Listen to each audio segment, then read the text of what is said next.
And this morning, our lesson still comes from John chapter 17, verses 20 through 25. But I'm going to loosely tie that to the holiday season. And even the word loosely might be a stretch. So I want to begin like this. Do you remember when we used to get a lot of Christmas cards? I mean, a lot. Susan and I would get so many Christmas cards, we would put them up on the mantle above the fireplace and over in the bookshelves around the fireplace, and on any spare table that was around, she would have the Christmas cards lined up. They were everywhere. And now I don't think anyone likes us because we get only a handful, just 3 or 4 Christmas cards, But do you remember some of the popular sayings? What the Christmas cards all sounded kind of alike. And so obviously they would say, Merry Christmas. And they would say, Happy New Year. Or they would say, Happy Holidays. See if you recognize this one that Burke will put on the screen. There would be cards that would come out. Peace and goodwill to all men. And of course, that line comes directly from the book of Luke, as Luke is telling the story of the birth of Jesus. And when Jesus came into this world, he came for the purpose of bringing peace and goodwill toward all men. And so we use that a lot. And maybe that's loosely tied to what I want to deal with in John chapter 17. One more time, you remember, in the life of Jesus, it's only been a few hours. It's only been a few hours. For us, it's been a few months as we made our way through chapters 13, 14, 15, 16, and now 17. But in these few hours, Jesus is talking to his discouraged apostles. Many words. And finally, in the first part of John chapter 17, he looks to the Father and he prays directly for those apostles. And we know that the apostles have heard him pray before. And we know the apostles have seen him go off on the side of a mountain and spend the evening or the entire night praying. But we have no record. Maybe it happened, but we have no record that he had ever, in the midst of them, spoken to the Father or begged the Father on their behalf. But as you get to verse 20, it changes.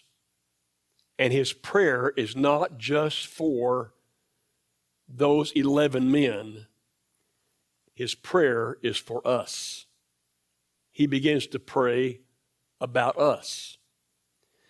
And so look at verse 20 with me so that you can make sure you see this. He says to his Father, my prayer is not for them alone. I've been praying about these 11 men and the great task they have ahead of them, that they'll not be stolen away by Satan, that they will remain in me. But my prayer is not for them alone. I pray for all those who will believe in me through their message. I'm praying beyond these 11 men, because these 11 men will be told by me in a few days that they're to go into all the world and they're to teach about me and they're to baptize people in the name of the Father and the Son and the Holy Spirit. And so 10 years after that happened, people had heard the message of the apostles and then the message of others that the apostles had taught. Was he talking about them 10 years later? Yes. 1,000 years later, was he talking about them? Yes. And here we are, a bit more than 2,000 years removed, or around 2,000 years. Is what he is going to pray applicable to us? Is he praying about us? And the answer is yes. He is praying for all of us who will follow in belief in Jesus Christ. Now, one part of his prayer is mixed with two words that don't seem to fit together. I would say it's sadness and encouragement. And you may think, well, how can that be? How can you have those two words in one verse? But I think it's there.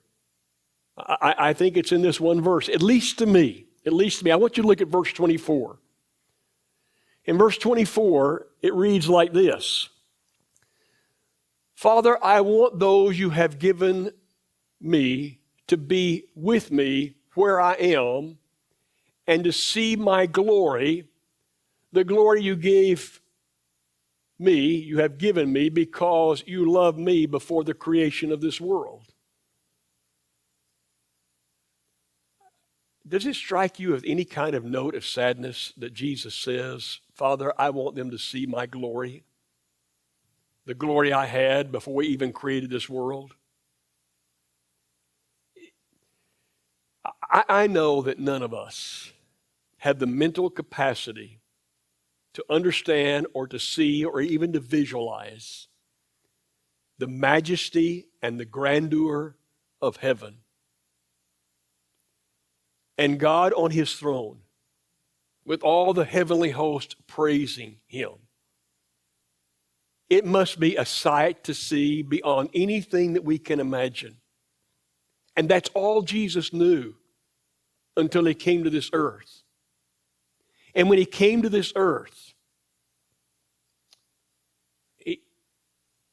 he left this glory that we can't describe, and he ends up here, and he is born in a stable. He does live in obscurity. He does live in poverty. And when he begins his public ministry, yes, there are people who cling to his words, but there are also people who despise him and criticize him constantly and make life more difficult for him constantly. And in fact, they'll finally crucify him. That's all these people have seen. And that's what we know about firsthand by reading. And he says, I want them to see how I really am. I want them to see how it was in the beginning. Before I got here on this earth, I want them to see my glory. To me, that's a little bit sad. Paul says to the Corinthians, though he was rich, yet for our sakes he became poor. We have no idea all that's included in that word richness. But there's something encouraging about that because he said, Father, I want them to be with me. I want them to be where I am. I want all of them to be in heaven with me. He wants you and he wants me to be in heaven with him. Isn't that encouraging? He really, really wants us to be in heaven. He does everything he can to strengthen us so that we will withstand and be in heaven. One of the thoughts that struck me this week is I just hope I would want to be in heaven as much as he wants me to be in heaven. But I wonder about that thought. Now, don't misunderstand. I want to go to heaven. I am totally 100% convinced that beyond this life there is another life. And I want to spend it in heaven. But what happens is I get all mixed up in this world, and I find so many things in this world that are so attractive to me and are so interesting to me that I find myself drawn to these things in this world, and sometimes I wonder, am I more drawn to them and tied to them than I am to my desire to be in heaven? And that's a wrestling match that I have, and guess what? Everybody has the wrestling match. Everyone who is serious about heaven has the wrestling match. Now, with that, we go to the main part of this prayer. And I will tell you the main part of this prayer is difficult to present. Because we're not accustomed to hearing this. In fact, I tried to think, have I ever Can I ever remember a time that I sat in the pew and listened to someone preach about the verses 21 through 24 that we're about to talk about? Have I ever? And I don't remember a single time in all my years ever hearing a lesson on these verses. So before we look at these verses that have to do, look at the subject they have to do with. They have to do with unity and oneness. He's going to pray for all of us who come after him, who believe in him, to be one. We're going to read about that. But before I get into that, I want you to know that all I'm doing is exposing the Scripture. You have to make up your mind what you think about it. Someone from this congregation spoke to me a few weeks ago, or maybe longer, I don't know exactly how long, but she said, "No, I think there are so many things in Scripture that are not plain, and you have to form your own conscience about it, and faith demands you live by your conscience. You just do what you think based on what your understanding is." And to some extent, to a large extent, that's correct. So here's what Jesus prays. And he says, "I'm praying not just for these who are here with me, but for all those who will believe through what they preach, that all of them may be one, Father, just as you and I are one. May they also be in us so that the world may believe that you have sent me. I have given them the glory that you gave me, that they might be one as we are one, I and them and you and me, so that they may be brought to complete unity. Then the world will know that you sent me and have loved them even as you have loved me." I often talk about this world. And I have spoken to you many times about the degradation going on in this world, and how it gets more and more sinful as time goes on, and how the sinfulness is seeming to escalate in its degradation. And so the news this day, this very, very day, the news is in Washington, D.C., in our Capitol building, in a sacred room in the Capitol building, there is a sex tape that's been exposed between two men in our Capitol building this morning. It's been exposed. It was exposed yesterday. And Friday morning, I went to what I call the Subway shop. And I go in every morning. I'm in town almost every morning, and I get tea. And I talked to Cheryl McKee. And Cheryl said, "Well, I went to my first elementary Christmas program. My very first in all my years, where they never mentioned a word like Bethlehem or like Jesus or like manger or like anything." She said they didn't even mention Santa Claus. They only mentioned cold and snowy. And it wasn't in Cordell, but it was right beside Cordell. It's real close. Elementary school. And we're driving as hard as we can to make Jesus unknown and to make Jesus irrelevant and to make Jesus not needed.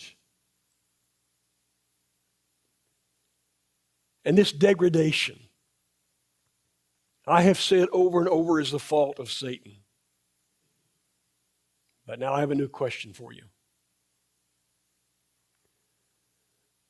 Could the fault be ours? Could the fault be ours? I have taught in leadership for years. I've taught our children. anytime anything goes wrong.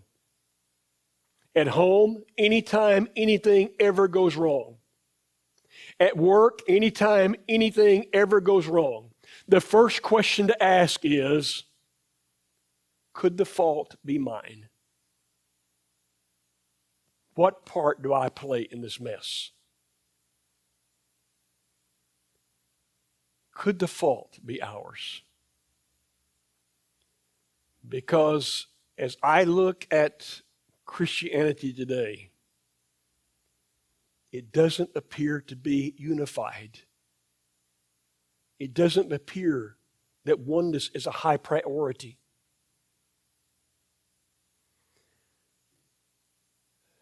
I was talking to Riley Crandall a couple of months ago or longer.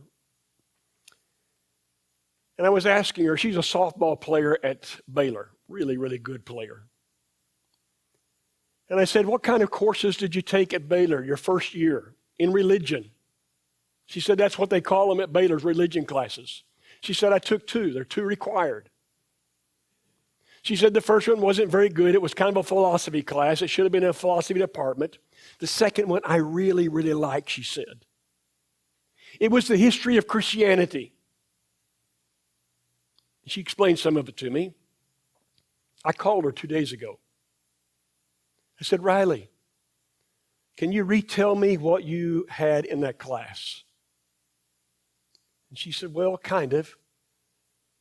She said it kind of went from what I would call Acts 2 and showed how it would go this direction, and then some man would come along and take it this direction, and some other man would come and take another direction, and how a queen of some country or a king of some country would decide to politicize Christianity and push it another direction, and then it finally pops into America and goes a lot of different directions.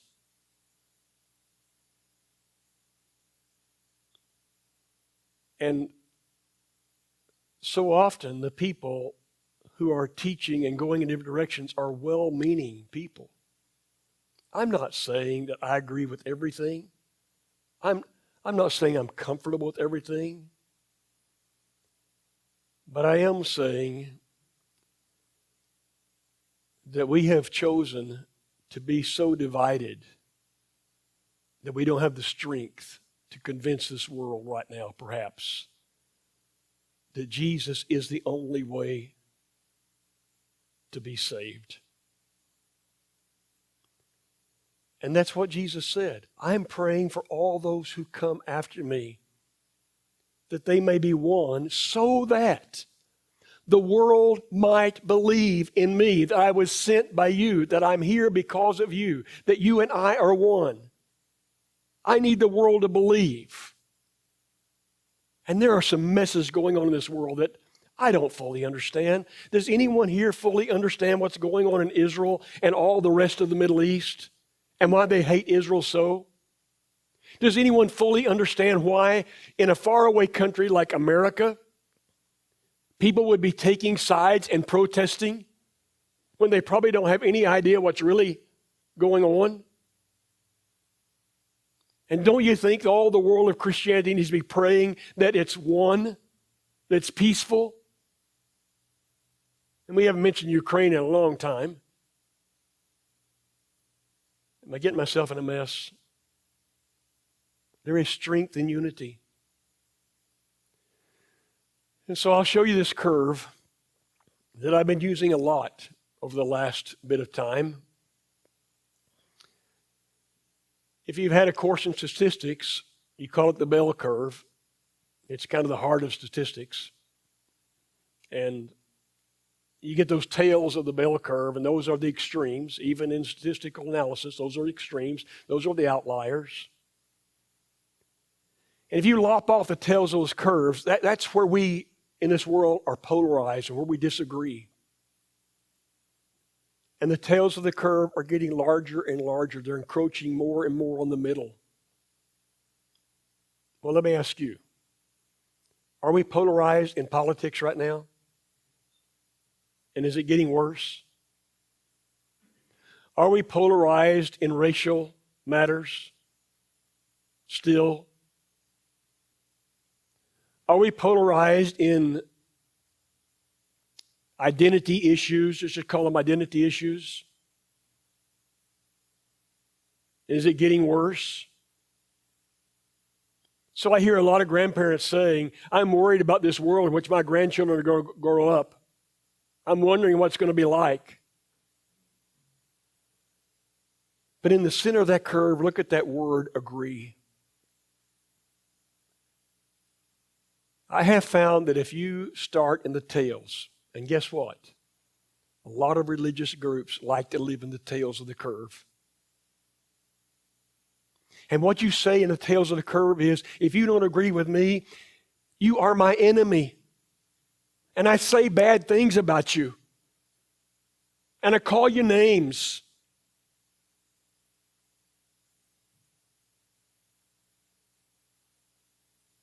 And we used to be really bad about that. In every area of life. But if we start with what we agree upon, if we really start with what we agree upon, then maybe you and I can talk about those areas where we may or may not ever agree and talk without fighting.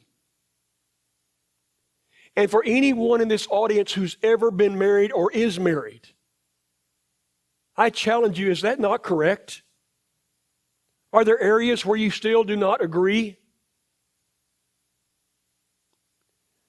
And if you'll start with where you do agree, you can usually talk about those areas where you might disagree without fighting. And I'm just wondering. Because see, what we disagree on, those things are not plain, usually. I'm just wondering if we ought to be the ones who at least pray that we will be more one. I pray almost constantly that Satan will never, ever bring division into this church right here. But Jesus prayed that we might all be one who believe in him. It's quite a thought, isn't it? It's a scary thought, and we don't like to think about it. But that's what he prayed. Had enough? Had enough of this? Well, I want to tell you, he prayed that prayer just a little bit of time, hours before they will nail him to a cross.